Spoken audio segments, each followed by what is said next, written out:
Hello, so we are going to learn how to use layer masks and what layer masks are. So there's a couple different ways to add a layer mask to your photo. So a layer mask is going to bring things visible and take them away. So to start, I'm going to cut myself out. I'm going to use my quick selection tool up at the top here, and I'm going to quickly cut myself out. All I am doing here is holding down my mouse and then drawing around myself. So it's not going to be a perfect cutout. You can see that the quick selection tool has decided it wants to grab the I don't know, whatever that beam is behind me. So I'm going to click my Option key, holding it down and dragging my mouse where I don't want it to pick up. And don't worry if it's not perfect. We are going to fix this in the layer masks. So I usually spend a lot more time with this, but I don't really mind this time. I'm also going to get rid of this reflection of myself just for now in the water. So from here, I'm going to go Select and Mask. Smooth it out a little bit on these sliders.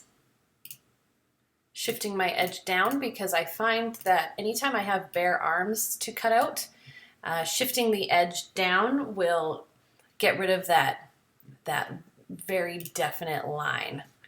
So we're going to get rid of that. Now, this is where we have created our layer mask. New layer with layer mask. Output to new layer with layer mask, and press OK.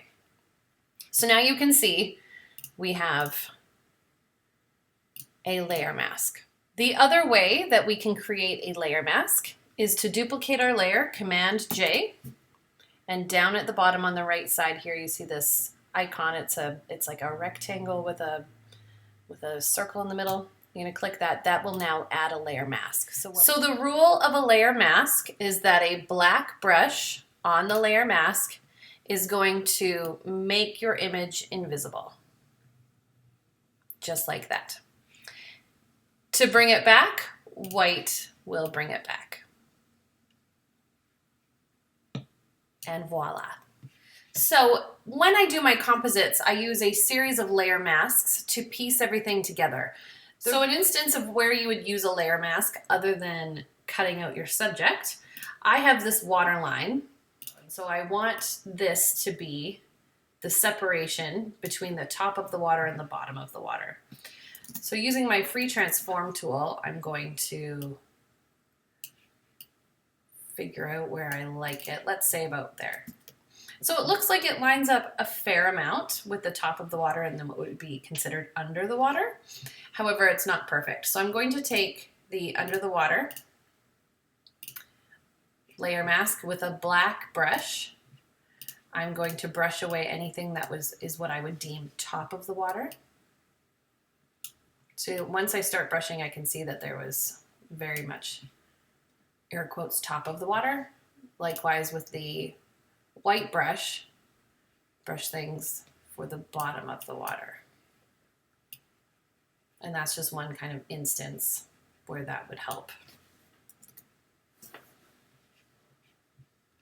In terms of this blue water here, I can see that it actually isn't a perfect line and it kind of dips up behind me. So I'm going to take my black brush and I'm just going to try to smooth out that line. See, I can see that that water was not a straight line. A layer mask is also how I use the octopus's tentacles. So I'm actually going to make this octopus much bigger.